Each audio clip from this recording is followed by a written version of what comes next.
sihlangene la samaphoyisa eMC nomphakathi wonkana ukuthi sizovimba ukuchitheka kwegazi. Liyahloba silibhekile samaphoyisa. Liyahloba lento eyenzekayo siyibonayo la sihlomile. Asifuni ukuthi kufike uDisemba isekhona. Ngoba kwafika uDisemba kuzofika lezi insizwa eziphila ngentelezi eqhamuka emahostela ezofika singasazwile. Kungcono silungise thina ukuze ziwuthole umyalezo ukuthi cha kuhlaleke kahle emakhaya. Asingezi la siziza ngeke. Ngoba kunalento elisebenzayo ekuthiwa TikTok niyabhala, niyarecorda, niyathumela nje. Kanti nabahlokoloza abanye abantu. So asikhulumeni esihleli la, ingakho sila samaphoyisa. So ubizela lokho ke lomhlangano. Ngiyabezwa bethu umkhwanazi eMC ubiza imbizo obukhosi, uhlangana naphi nobukhosi? Umkhwanazi kanye namaphoyisa lawa aholayo uthunywe ukuthi avimbe ubugebengu, aphephise impilo zabantu. Uma umkhwanazi namaphoyisa bebona ukuthi kukhona into engasibe ingozi, kumele benze imizamo ukuze bavimbe lobo bungozi. Lento iqalaphi lesiletha la namhlanje isukela ngomsombuluko lwamasonto amabili adlule. Ngithintwa isilo ebusuku. Siyangifonela sithi mkhwanazi kukhona into engahambi kahle la endlunkulu.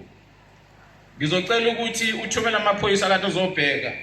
Kungathi kukhona abantu abafike ngamabhasi amabili isizwe saka mkhwanazi. Kukhona singagculisekile ngakho. Lase ngithumela amaphoyisa ukuthi awubheka ukuphepha. Afika ahlala amaphoyisa kubheka ukuphepha.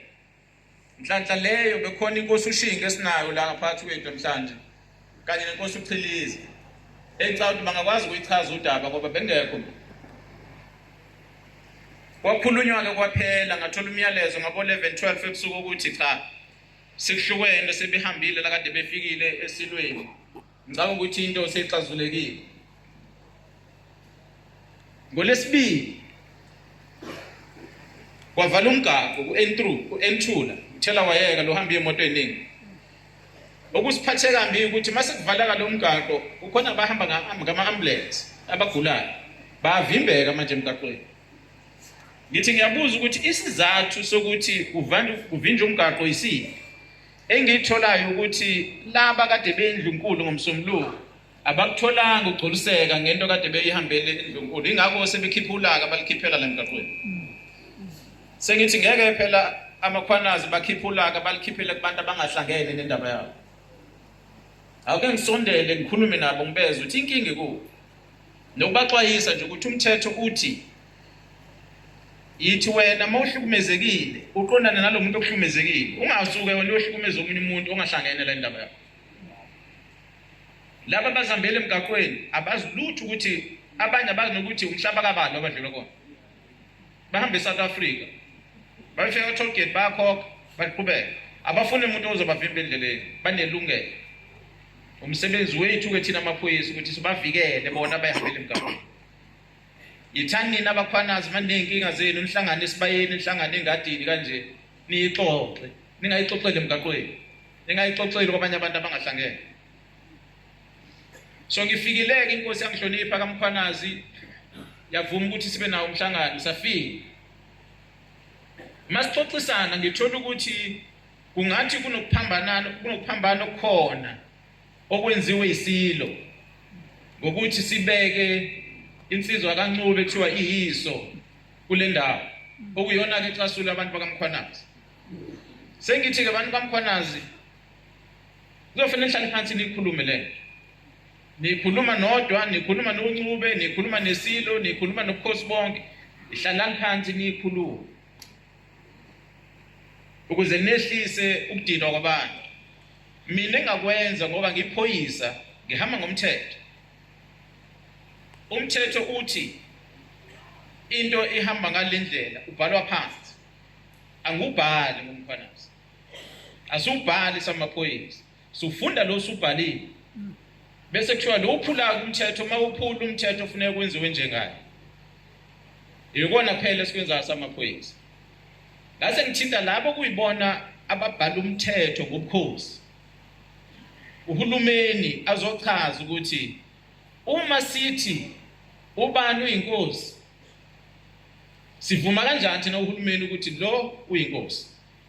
Mase simbeka ukuthi uyinkosi, simbeka ukusuka la kuphelela la.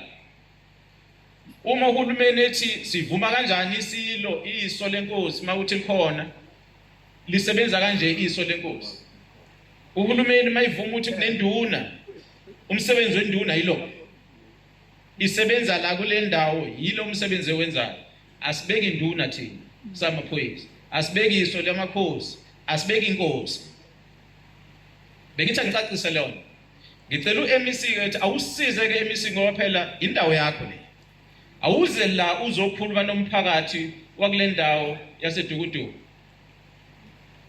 Ngoba njengoba linetha akusiwo amafe ngikhuluma ngawo la. Ngikhuluma ngefe elimnyama elihlanganayo phezulu kwale ndawo ekuzogcina khona igazi uma ingalungiswa le. Ngicabanga ukuthi ke abaholi njengoba bela ngaphambili impunga zakule ndawo, amakhehla, izalukwazi ziyakwazi ukuhlangana ndawonye ukuthi zikhuze le mpilo zabo. Ngoba masifikile angifuni nje ngibhekele amaphoyisa lawo. Lamaphoyisa afanele alikhumbuze ngalolu suku safika la. Sathi nina bantu abamnyama hlalani phansi nikhulume nixazulule udaba, ningaxuluzuli ngemkhondo nakepha. Ngoba mase kuchitheka igazi angizusola thina ukuthi besenzani ukuvikela lo. Asikho endlini zenu, asihlale emahlathini enhlala khona.